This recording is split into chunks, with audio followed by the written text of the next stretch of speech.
Harikumar sir, നമസ്കാരം. നമസ്തേ. അടുത്ത 10-15 വർഷങ്ങൾക്കുള്ളിൽ India US-നെ മറികടക്കുന്ന ഒരു വലിയ രണ്ടാമത്തെ സാമ്പത്തിക ശക്തിയായിട്ട് വളരാനുള്ള എല്ലാ സാധ്യതയുണ്ട് എന്ന് ലോകത്തിലെ പ്രഗത്ഭരായിട്ടുള്ള പല പൊളിറ്റിക്കൽ അനലിസ്റ്റുകളൊക്കെ അഭിപ്രായപ്പെടുന്നുണ്ട്. അത്തരം വാർത്തകളൊക്കെ കഴിഞ്ഞ ദിവസം നമുക്ക് കാണാൻ വേണ്ടിയിട്ട് സാധിക്കുന്ന ഒരു കാര്യമാണ്. ഇവിടെ ഈ ഒരു സാഹചര്യത്തിൽ ഇന്ത്യയുടെ വളർച്ചയെ ഒരു ആഗോള സാമ്പത്തിക ശക്തിയായിട്ട് ഇന്ത്യ വലിയ രീതിയിലുള്ള ഒരു ഗംഭീരമായിട്ടുള്ള ഒരു വളർച്ചയാണ് കൈവരിക്കുന്നത്. അതിനെ തുരങ്കം വെക്കാൻ വേണ്ടിയിട്ട് അമേരിക്ക നിരന്തരമായിട്ട് ശ്രമിച്ചുകൊണ്ടിരിക്കുന്നു എന്ന കാര്യങ്ങളും നമുക്ക് മനസ്സിലാക്കാൻ വേണ്ടി കഴിയുന്നതാണ്. ഇതിനെ അവർ യഥാർത്ഥത്തിൽ ഇല്ലാതാക്കാൻ വേണ്ടിയിട്ട് ശ്രമിക്കുന്നത് ഇന്ത്യയും ചൈനയും തമ്മിൽ ഒരു ഫ്രിക്ഷൻ, ഒരു യുദ്ധസഹമായിട്ടുള്ള ഒരു സാഹചര്യം രൂപപ്പെടുത്തുന്നതിലൂടെയാണ് ഇന്ത്യനെ ഇല്ലാതാക്കാൻ വേണ്ടിയിട്ട്, ഇന്ത്യയുടെ വളർച്ചയെ ഇല്ലാതാക്കാൻ വേണ്ടിയിട്ട്, ഒപ്പം ചൈനയും ഈ രീതിയിൽ തളർത്താൻ വേണ്ടി സാധിക്കും. ഇത്തരത്തിലുള്ളൊരു ലക്ഷ്യം അമേരിക്കയുടെ മനസ്സിൽ, അമേരിക്കൻ ഭരണകൂടത്തിൻ്റെ ഉള്ളിൽ, ട്രംപിൻ്റെ ഉള്ളിൽ രൂപപ്പെടുന്നു എന്ന് പലരും ഇപ്പോൾ അവകാശപ്പെടുന്നുണ്ട്. അത്തരം വാർത്തകളും കഴിഞ്ഞ ദിവസം വന്നിട്ടുണ്ടായി. ജെഫ്രി സാക്സ് എന്ന് പറയുന്ന ഒരു പ്രധാനപ്പെട്ടിട്ടുള്ള ലോകത്തിലെ ഒരു പൊളിറ്റിക്കൽ അനലിസ്റ്റൊക്കെയാണ് ഈ കാര്യം പറഞ്ഞുകൊണ്ട് രംഗത്ത് വന്നിരിക്കുന്നത്. എന്താണ് നമുക്ക് ഇതിലൂടെ മനസ്സിലാക്കാൻ വേണ്ടിയിട്ട് സാധിക്കുന്നത്? ഇന്ത്യയും ചൈനയും തമ്മിൽ ഒരു യുദ്ധം ഉണ്ടാകുമോ? ഈ കഴിഞ്ഞ ദിവസം അമേരിക്കയിലെ ഒരു TV ഷോ, അതായത് അമേരിക്കയിലെ ഒരു പ്രമുഖ ആങ്കർ അവതാരകനാണ് ടക്കർ കാൾസൺ. അദ്ദേഹം ഫോക്സ് ന്യൂസിലാണെന്ന് തോന്നുന്നു അദ്ദേഹത്തിന്റെ പരിപാടി. ടക്കർ കാൾസൺ ഷോയിൽ വെച്ചിട്ടാണ് ജെഫ്രി സാക്സ് ഇന്ത്യയും ചൈനയും തമ്മിൽ ഒരു യുദ്ധം ഉണ്ടാകാൻ അമേരിക്ക ശ്രമിക്കുന്നു എന്നും ആ കെണിയിൽ ഇന്ത്യ വീണു പോകരുത് എന്നും അഭിപ്രായപ്പെട്ടത്. അത് അദ്ദേഹം, ജെഫ്രി സാക്സ് നിസ്സാരക്കാരനല്ല. കൊളംബിയ യൂണിവേഴ്സിറ്റിയിലെ പ്രൊഫസറായ അദ്ദേഹം ലോകം അറിയപ്പെടുന്ന സാമ്പത്തിക ശാസ്ത്രം, അതുപോലെ രാഷ്ട്രീയ നിരീക്ഷകനുമാണ്, സാമ്പത്തിക ശാസ്ത്രജ്ഞനുമാണ്. ഐക്യരാഷ്ട്രസഭയിലെ UN സെക്രട്ടറി ജനറലിന്റെ അഡ്വൈസറായിട്ടും അദ്ദേഹം പ്രവർത്തിച്ചിട്ടുണ്ട്. ഇപ്പോഴും UN വേണ്ടി ഒരുപാട് കാര്യങ്ങളിൽ ഉപദേശം കൊടുക്കുന്ന വ്യക്തിയുമാണ് ജെഫ്രി സാക്സ്. അപ്പോൾ അദ്ദേഹം ഈ പറഞ്ഞത് അദ്ദേഹത്തിന്റെ ഒരു ഭാവനയോ അല്ലെങ്കിൽ ഒരു പേടിയോ ഒന്നുമല്ല, വസ്തുതകളുടെ അടിസ്ഥാനത്തിൽ നടത്തിയ ഒരു വിശകലനമാണ്. ആ വിശകലനത്തിൽ അദ്ദേഹം സൂചിപ്പിച്ച കാര്യം എന്താണെന്ന് വെച്ചാൽ, അദ്ദേഹം പറയുന്നത് അമേരിക്കയ്ക്ക് ഒരു പേടിയായി ഇന്ത്യ മാറി തുടങ്ങിയിരിക്കുന്നു. കാരണം ഒരു സാമ്പത്തിക ശക്തി എന്നുള്ള നിലയിൽ ഇന്ത്യ അതിവേഗം വളർന്നുകൊണ്ടിരിക്കുകയാണ്. ഇന്ത്യക്ക് ഒരു വലിയ മാർക്കറ്റുണ്ട്. ഒരുപക്ഷെ ഈ 145 കോടി ജനങ്ങളുള്ള ഈ മാർക്കറ്റ് ലോകത്തിലെ ഏറ്റവും വലിയ മാർക്കറ്റായിരിക്കും. ഈ മാർക്കറ്റ് അങ്ങനെ അമേരിക്കയുടെ നിയന്ത്രണത്തിന് വിട്ടുകൊടുക്കാനൊന്നും ഇന്ത്യ തയ്യാറല്ല. അതുപോലെ ടെക്നോളജിയുടെ കാര്യത്തിലും തദ്ദേശീയമായിട്ട് തന്നെ ഇന്ത്യ ഒരുപാട് ടെക്നോളജീസ് വികസിപ്പിക്കുന്നു. അപ്പോൾ ഇതിനെ കുറിച്ചിട്ട് പിന്നെ ജെഫ്രി സാക്സ് ഒരു കാര്യം പറഞ്ഞു. അതായത് US പല കാലഘട്ടങ്ങളിലായി പല രാജ്യങ്ങളെയും വളർത്താൻ സഹായിച്ചിട്ടുണ്ട്. ഏറ്റവും ഒടുവിൽ US, പ്രത്യേകിച്ച് ഡൊണാൾഡ് ട്രംപ്, റഷ്യയോടും ചൈനയോടുമായിരുന്നു ഡൊണാൾഡ് ട്രംപ് അടുപ്പം കാണിച്ചിരുന്നത്. 2020 അദ്ദേഹം പ്രസിഡന്റ് ആയിരുന്ന ഒരു കാലഘട്ടത്തിലേക്കാണ് സാക്സ് നമ്മളെ ഓർമ്മകളെ കൊണ്ടുപോയത്. പക്ഷേ അവിടെ ചൈനയ്ക്ക് ഏറ്റവും കൂടുതൽ ടെക്നോളജിയും അതുപോലെ ക്യാപിറ്റലും നൽകിയത് അമേരിക്കയാണ്. നിങ്ങൾക്കറിയാം, ലോകത്തിലെ പ്രധാനപ്പെട്ട കമ്പനികളായിട്ടുള്ള ആപ്പിള്, അല്ലെങ്കിൽ ഇലോൺ മസ്കിന്റെ ടെസ്ല, അങ്ങനെ നിരവധി കമ്പനികൾ ചൈനയിലാണ് അവരുടെ ഔട്ട്സോഴ്സിംഗ് സെന്റർ അല്ലെങ്കിൽ നിർമ്മാണം ശാലകൾ തുറന്നത്. അങ്ങനെയാണ് ചൈന ലോകത്തിന്റെ മാനുഫാക്ചറിങ് ബേസ് ആയിട്ട് മാറിയത്. ഇതുപോലെ റഷ്യയെയും അമേരിക്ക ഒരു ഘട്ടത്തിൽ വളരെയധികം പ്രോത്സാഹിപ്പിച്ചിരുന്നു. അതും ട്രംപിന്റെ ഒരു മുൻകൈയിലാണ്. പക്ഷേ ഇവരൊന്നും തന്നെ അമേരിക്കയുടെ ചൊൽപ്പടിക്ക് നിൽക്കുന്നില്ല എന്നുള്ളത് അമേരിക്ക പെട്ടെന്ന് തിരിച്ചറിഞ്ഞു. അപ്പോൾ ഇപ്പോഴാണെങ്കിൽ അമേരിക്കയ്ക്ക് ഇന്ത്യയെ തള്ളാനും കൊള്ളാനും വയ്യാത്ത ഒരവസ്ഥയിലാണ്. കാരണം ഇന്ത്യയുമായിട്ട് ബിസിനസ് നടത്താനോ ടെക്നോളജിക്കൽ പാർട്ട്ണർഷിപ്പ് നടത്താതിരിക്കുകയോ ചെയ്താൽ അതിൻ്റെ നഷ്ടം അമേരിക്കൻ കമ്പനികൾക്ക് തന്നെയാണ്. അമേരിക്കയിലെ കോർപ്പറേറ്റ് ലോകം അങ്ങനെ ചെയ്യാൻ ഒരിക്കലും ട്രംപിനെ അനുവദിക്കില്ല. നമ്മൾ ഏറ്റവും ഒടുവിൽ ഇലോൺ മസ്ക് ട്രംപുമായിട്ടുള്ള ഒരു ബന്ധം അവസാനിപ്പിച്ചതിന്റെ പിന്നിലും ലോകത്തിലെ പല രാജ്യങ്ങളിലും ടെസ്ലയ്ക്ക് നേരിടുന്ന തിരിച്ചടികൾ ഒരു കാരണമാണ്. അതായത് ബിസിനസ്സിനപ്പുറം ഉള്ള ബന്ധമൊന്നും അമേരിക്കയിലെ രാഷ്ട്രീയക്കാർക്കില്ല. അങ്ങനെ രാഷ്ട്രീയം തന്നെ ബിസിനസ്സിന് വേണ്ടിയിട്ടാണ്, ക്യാപിറ്റലിന് വേണ്ടിയിട്ടാണ്. അതാണല്ലോ ക്യാപിറ്റലിസം. അപ്പോ ഇത്തരത്തിലുള്ള ഒരു സമ്പദ്ഘടനയും അതുപോലെ അമേരിക്കയുടെ ഒരു പിന്നെ എന്താണ് ഒരു രാഷ്ട്രീയ വ്യവസ്ഥിതിയും അതിന് ഘടകവിരുദ്ധമായിട്ടുള്ള ഒരു വ്യവസ്ഥിതിയാണ് ചൈനയുടേത്. ചൈന ഒരു മുതലാളിത്ത രാജ്യമാണ്, പക്ഷെ അതോറിറ്റേറിയൻ രാജ്യവും കൂടിയാണ്.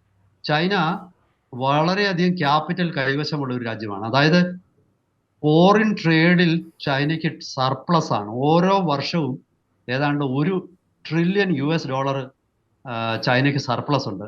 അമേരിക്ക ആണെങ്കിൽ വലിയ ഡെഫിസിറ്റിലുമാണ്. അപ്പം ഇതിന്റെ ഒരു അനന്തര ഫലം ഒരു 10-15 കൊല്ലം കഴിയുമ്പോഴേക്കും എന്ത് സംഭവിക്കും എന്നുള്ളതിനെ കുറിച്ച് ട്രംപിന് പേടിയുണ്ട്. അപ്പോഴാണ് ഇന്ത്യ ഉയർന്നു വരുന്നത്. ആദ്യം അമേരിക്ക ശ്രമിച്ചത് ഇന്ത്യയും ചൈനയും തമ്മിൽ ഏറ്റുമുട്ടിക്കാനാണ്. അതുകൊണ്ടാണ് ഒരു ഘട്ടത്തിൽ പാകിസ്ഥാനെ പോലും ഒന്ന് തടഞ്ഞുകൊണ്ട് ഇന്ത്യയോട് അടുക്കാൻ അമേരിക്ക ശ്രമിക്കുന്നത്. ഇതിന്റെ ഒരു ഭാഗം തന്നെയാണ് ഇന്ത്യ പിന്നെ ക്വാഡ് സഖ്യം ത്തിൽ അമേരിക്ക ഇന്ത്യയെ വളരെയധികം പ്രോത്സാഹിപ്പിക്കുന്നതും. ആ ക്വാഡ് സഖ്യം എന്ന് പറയുന്ന ജപ്പാന്, ഓസ്ട്രേലിയ, ഇതൊക്കെ തന്നെ അമേരിക്കയുടെ ഏറ്റവും വലിയ പിന്നെ അലൈസ് ആണ്. അങ്ങനെയുള്ള ഈ ഒരു സാഹചര്യത്തിൽ പക്ഷേ ഇന്ത്യ അമേരിക്കയുടെ കെണിയിൽ വീഴുന്നില്ല എന്നുള്ളത് ട്രംപിനെ സംബന്ധിച്ചിടത്തോളം വളരെ ഫ്രസ്ട്രേറ്റിംഗ് ആണ്, നിരാശാജനകം. അദ്ദേഹത്തിന് വളരെ അസ്വസ്ഥനാണ്. കാരണം പുള്ളി വിചാരിച്ചതുപോലെ ഇന്ത്യയെ ഒന്നും അടുപ്പിക്കാനോ ഇന്ത്യയെ മാനിപ്പുലേറ്റ് ചെയ്യാനോ അദ്ദേഹത്തിന് പറ്റുന്നില്ല. ഇങ്ങനെയുള്ള സാഹചര്യത്തിൽ എങ്ങനെയെങ്കിലും ഒരു യുദ്ധത്തിലേക്ക് കാര്യങ്ങൾ കൊണ്ട് എത്തിച്ചാൽ ചൈനയുടെ സമ്പദ്ഘടന തകരും. അതുപോലെ ഇന്ത്യക്ക് പാകിസ്ഥാനുമായുള്ള ഒരു യുദ്ധം പോലെയല്ല ഇന്ത്യ ചൈന യുദ്ധം. ലോകത്തിലെ തന്നെ ഏറ്റവും വലിയ ശക്തിയുള്ള 2 രാജ്യങ്ങൾ, ആ രാജ്യങ്ങൾ ഏറ്റുമുട്ടുമ്പോൾ 2 മുട്ടനാടുകൾ തമ്മിൽ ഇടിക്കുമ്പോൾ ചോര കുടിക്കുന്ന കുറുക്കനായി രംഗത്ത് പ്രവേശിക്കാമെന്നാണ് അതായത് ട്രംപ് അമ്മാവന്റെ താല്പര്യം. ഇതിൽ ഇന്ത്യ വീഴരുതെന്നാണ് ജെഫ്രി സാക്സ് പറഞ്ഞത്. പറഞ്ഞോളൂ, ചോദിച്ചോളൂ. സാറ് പറയുന്നത് നമ്മൾ ഈ കണ്ട യുദ്ധങ്ങളൊന്നുമല്ല, യഥാർത്ഥ യുദ്ധം എന്ന് പറയുന്നത് ഇന്ത്യയും ചൈനയും തമ്മിലായിരിക്കും എന്നാണോ? തീർച്ചയായിട്ടും അതൊരു പിന്നെ ലോകം തന്നെ കിടുങ്ങുന്ന ഞെട്ടിപ്പോകുന്ന യുദ്ധമായിരിക്കും. അതായത് ഈ കഴിഞ്ഞ ഒരു 4-5 വർഷമായിട്ട് ഇന്ത്യ അതീവ ശക്തിയുള്ള ആയുധങ്ങൾ സംഭരിച്ചിരിക്കുന്ന ഒരു രാജ്യമാണ്. ഇപ്പോ ഏറ്റവും ഒടുവില് ഇപ്പോൾ ഇസ്രായേൽ ഇറാൻ സംഘർഷത്തിനിടയിൽ ഇസ്രായേലിന്റെ ഇന്ത്യൻ അംബാസഡർ ഈ കഴിഞ്ഞ ദിവസം ഒരു അഭിമുഖം നൽകി. എനിക്ക് തോന്നുന്നു റിപ്പബ്ലിക് ടിവിക്കാണ്, അർണബുമായിട്ടാണ് ഒരു അഭിമുഖം ഉണ്ടായിരുന്നത്. അപ്പൊ അതില് പിന്നെ ഇസ്രായേൽ അംബാസഡർ ഒരു കാര്യം പറഞ്ഞു. ഇസ്രായേൽ ശരിക്കും ഹരിയാനയുടെ അത്രയൊക്കെ വലിപ്പമുള്ള ഒരു രാജ്യമാണ്, അത്രയും തന്നെ വലിപ്പമില്ല. ഇറാന് 6000 ബാലിസ്റ്റിക് മിസൈലുകൾ ഇസ്രായേലിനെതിരെ പ്രയോഗിക്കാൻ തയ്യാറാക്കി വെച്ചിട്ടുണ്ട്. അത് 10,000 ആക്കുക എന്നുള്ളതാണ് ഇറാന്റെ ലക്ഷ്യം. ഇപ്പൊ ന്യൂക്ലിയർ ആയുധങ്ങൾ ഇല്ലെങ്കിൽ പോലും ഈ 10,000 മിസൈലുകൾ ഇസ്രയേലിന് നേരെ അയച്ചാൽ ഇസ്രയേലിനുണ്ടാകുന്ന ബുദ്ധിമുട്ടുകൾ, ഇസ്രയേൽ എന്ന രാഷ്ട്രം തന്നെ വലിയ ഗുരുതരമായ പ്രതിസന്ധി നേരിടും. അപ്പോൾ അങ്ങനെ സംഭവിക്കാതിരിക്കണമെങ്കിൽ ഇവ അയക്കുന്നതിന് മുമ്പ് തന്നെ നശിപ്പിക്കണം. അതുകൊണ്ടാണ് ഒരു പ്രിഎംപ്റ്റീവ് അറ്റാക്ക് നടത്തിയതെന്ന് ഇസ്രായേൽ പറഞ്ഞു. അതിന് ഇവിടെ പ്രസക്തി എന്താന്ന് ചോദിച്ചാൽ, ഇപ്പൊ ഇറാന്റെ കയ്യിൽ 6000 മിസൈൽ, ഇന്ത്യയുടെ കയ്യിലും ചൈനയുടെ കയ്യിലുമായിട്ട് 6ഒന്നുമല്ല. ഇപ്പോൾ തന്നെ ഒരു 10-20,000 മിസൈലുകൾ, പല തരത്തിലുള്ള മിസൈലുകൾ, അതായത് പിന്നെ അഗ്നി പ്രൈം എന്ന് പറയുന്ന പഴയ പിന്നെ ഏതാണ്ട് 1000 കിലോമീറ്റർ വരെ പിന്നെ പരിധിയുള്ള മിസൈൽ തൊട്ട് അഗ്നി 5 വരെ, ഇതെല്ലാം കൂടെ ഒരു 10-15,000 മിസൈൽ ഇന്ത്യയുടെ കയ്യിൽ കാണും എന്നാണ് ഞാൻ കരുതുന്നത്. അതുകൂടാതെ ബ്രഹ്മോസ് മിസൈൽ അത് തന്നെ കാണും, ഒരു 5000, 3000, 4000 മിസൈലുകൾ. ചൈനയുടെ കയ്യിലും അതുപോലെ തന്നെ മിസൈലുകളുണ്ട്. അപ്പോ ഇതെന്ന് പറയുന്നത് ഈ ഒരു ശക്തി നമുക്ക് ഊഹിക്കാൻ പറ്റത്തില്ല. അത്തരം ഒരു യുദ്ധമായിരിക്കും ഇന്ത്യ ചൈന. അത് കണ്ട് രസിക്കാൻ അമേരിക്കയ്ക്ക് വലിയ താല്പര്യമുണ്ട്. എന്തായാലും നമ്മൾ മനസ്സിലാക്കേണ്ടത് ഇന്ത്യയും ചൈനയും ഇത് വളരെ കൃത്യമായിട്ട് മനസ്സിലാക്കിയിട്ടുണ്ട്. അതുകൊണ്ടാണ് ഗാൽവനിൽ പോലും സംഘർഷം ഉണ്ടായപ്പോൾ ഇരുമ്പ് വടിയും മുള്ളുവടിയും കല്ലും ഒക്കെ ഉപയോഗിച്ചാണ് ഇന്ത്യയുടെയും ചൈനയുടെയും സൈനികർ യുദ്ധം ചെയ്തത്. ഒരൊറ്റ തോക്ക് ഉപയോഗിച്ച് ഒരൊറ്റ വെടിയുണ്ട പോലും അവിടെ പൊട്ടിയില്ല. ഒരു 10-60 പേര് മരിച്ചിട്ടും അവിടെ ഒരൊറ്റ വെടിയുണ്ട ഉതിർത്തില്ല ഇരുകൂട്ടരും. കാരണം രണ്ടു കൂട്ടർക്കും അറിയാം, ശരിക്കും ഒരു ആയുധം പ്രയോഗിച്ചാൽ ഇന്ത്യ ചൈന യുദ്ധം എന്ന് പറയുന്നത് പിന്നെ പിടിച്ചാൽ കിട്ടില്ല. അതിന് ചൈനയും തയ്യാറാവില്ല, ഇന്ത്യയും തയ്യാറാവില്ല. പക്ഷെ ഇതെങ്ങനെങ്കിലും ഈ ഒരു യുദ്ധം സംഭവിച്ചു കാണണം എന്നാണ് ട്രംപിന്റെ ആഗ്രഹം. അങ്ങനെ സംഭവിച്ചാൽ മാത്രമേ ഇന്ത്യയുടെ പുരോഗതിയെ തടസ്സപ്പെടുത്താൻ പറ്റുകയുള്ളൂ. അതായത് ഞാനിപ്പോ ഏറ്റവും ഒടുവിൽ വായിച്ചത്, ജെഫ്രി സാക്സ് ഒരു ഇക്കണോമിസ്റ്റ് കൂടാണ്. അപ്പൊ അദ്ദേഹത്തിന്റെ അഭിപ്രായത്തിൽ ഒരു 10നും 15നും കൊല്ലത്തിനിടയ്ക്ക് അമേരിക്കൻ സമ്പദ്ഘടനയെ തന്നെ ഒരുപക്ഷെ ഇന്ത്യ മറികടന്നേക്കാം. തീർച്ചയായിട്ടും അത് പറയുന്നത്. അതായത് ചൈന ലോക സമ്പദ്ഘടനയിൽ ചൈന 1ാം സ്ഥാനത്തും ഇന്ത്യ 2ാം സ്ഥാനത്തും എന്നുള്ള നിലയിലേക്ക് വന്നേക്കാം. ഇത് അമേരിക്കയ്ക്ക് ഓർക്കാൻ പോലും വയ്യാത്ത ഒരു ദുസ്വപ്നമാണ്. അത് അതുകൊണ്ടൊക്കെ തന്നെയല്ലേ സാർ, അതുകൊണ്ടൊക്കെ തന്നെയല്ലേ ഇപ്പോ ട്രംപ് തന്നെ പറഞ്ഞിട്ടുണ്ടായി, എന്താണ്, ആപ്പിള് ഇന്ത്യയിൽ മാനുഫാക്ചർ ചെയ്യുന്നതിൽ തനിക്ക് യാതൊരു തരത്തിലുള്ള താല്പര്യമില്ല എന്നുള്ളത്.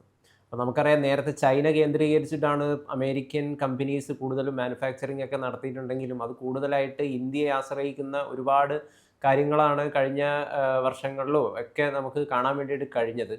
അതിന് യഥാർത്ഥത്തിൽ തുരങ്കം വെക്കാനാണ് ട്രംപ് ശ്രമിച്ചുകൊണ്ടിരിക്കുന്നത് അല്ലേ? അതെ അതെ അതെ തീർച്ചയായിട്ടും. അവിടെ ഈ സമ്പദ്ഘടന മാത്രമല്ല, അല്ലെങ്കിൽ ആയുധങ്ങൾ മാത്രമല്ല, അത് ഒരു ജിയോ പൊളിറ്റിക്സിൽ ഒരു വലിയ മാറ്റം വരുത്തും. കാരണം നമുക്ക് അതുകൂടെ പറഞ്ഞ് അവസാനിപ്പിക്കാം, നമ്മുടെ സമയം ഏതാണ്ട് തീരാറായിരിക്കുന്നു. അതായത് രണ്ട് വ്യത്യസ്തമായ മോഡലുകളാണ് അമേരിക്കയും ചൈനയും. അമേരിക്കയുടെ ക്യാപിറ്റലിസ്റ്റ് മോഡലല്ല ചൈന മുന്നോട്ട് വെക്കും. ചൈനയിലെ അതോറിറ്റേറിയൻ റൂളാണ്. ചൈനയുടെ ഒരു ഇക്കോസിസ്റ്റം വേറെയാണ്, അമേരിക്കയുടെ ഇക്കോസിസ്റ്റം വ്യത്യസ്തമാണ്. അതിലും വ്യത്യസ്തമായിരിക്കും ഇന്ത്യയും. ജനാധിപത്യ രാഷ്ട്രമാണെങ്കിലും ഇന്ത്യയും ചൈനയും ഒക്കെ വലിയ ഒരു കൾച്ചറൽ, സാംസ്കാരിക അടിത്തറയുള്ള രാജ്യങ്ങളാണ്. ഇങ്ങനെയുള്ള ഈ രണ്ട് രാജ്യങ്ങളിലും ഇവിടെ അവരുടെ ഒരു മാതൃകകൾ വിജയിച്ചാൽ സ്വാഭാവികമായിട്ടും അമേരിക്ക രൂപപ്പെടുത്തിക്കൊണ്ടുവന്നിരിക്കുന്ന ലോക വ്യവസ്ഥയുണ്ട്, ആ ലോക വ്യവസ്ഥ തന്നെ അട്ടിമറിക്കപ്പെടും. ഇത് അമേരിക്കയ്ക്ക് പേടിയുണ്ട്. അങ്ങനെ അട്ടിമറിക്കപ്പെടുന്ന ഈ ലോക വ്യവസ്ഥയിൽ വെള്ളക്കാരനും പാശ്ചാത്യ ലോകത്തിനും ആയിരിക്കില്ല പ്രാധാന്യം. വീണ്ടും ഏഷ്യയുടെ ഒരു യുഗം അവിടെ തുടങ്ങുകയാവും. അതായത് ഇത്രയധികം ജനസംഖ്യയുള്ള, ഇത്രയധികം അതായത് ഞാൻ പറയുന്നത്, ഇന്ത്യയും ചൈനയും ലോകത്തിലെ 1ാമത്തെയും 2ാമത്തെയും സമ്പദ്ഘടനകളായി കഴിഞ്ഞാൽ ഇന്ന് അമേരിക്കൻ സമ്പദ്ഘടനയുടെ ഒരു ഇരട്ടി വരുന്ന, ഇന്ന് 30 ട്രില്യൺ ആണ്, 28 ട്രില്യൺ ആണ് അമേരിക്കയുടെ സമ്പദ്ഘടനയുടെ വലിപ്പം. ഒരുപക്ഷെ ഇന്ത്യ 1ാം സ്ഥാനത്തേക്ക് എത്തിയാൽ ഇന്ത്യയുടെ ആ കാലത്തെ ഇന്ത്യയുടെ സമ്പദ്ഘടന അതൊരു 60 ട്രില്യണും 70 ട്രില്യണും ഒക്കെ ആവും. 100 ട്രില്യൺ ആയാലും അത്ഭുതപ്പെടാനില്ല. അപ്പോൾ അത്ര വലിയൊരു മാറ്റം ഈ ലോകത്തിൽ അഴിച്ചുവിടാൻ പറ്റുന്ന രണ്ട് രാജ്യങ്ങളെ തീർച്ചയായിട്ടും ട്രംപിനെ കുറ്റപ്പെടുത്താൻ പറ്റില്ല. അയാളുടെ ഭാഗത്ത് നിന്നുകൊണ്ട് നോക്കുമ്പോൾ എങ്ങനെയെങ്കിലും ഇന്ത്യയെ ഒന്ന് തളയ്ക്കണം. അതിന് ഏറ്റവും നല്ല മാർഗം തമ്മിലടിപ്പിക്കുവാണ്. അയാൾ അതിന് ശ്രമിക്കുന്നു. അതിൽ നിന്ന് ഒഴിഞ്ഞു മാറേണ്ടത് നമ്മുടെ ബുദ്ധിയും നമ്മുടെ സാമർഥ്യവുമായിരിക്കണം. ഇതാണ് ജെഫ്രി സാക്സ് നമ്മെ ഓർമ്മിപ്പിക്കുന്നത്.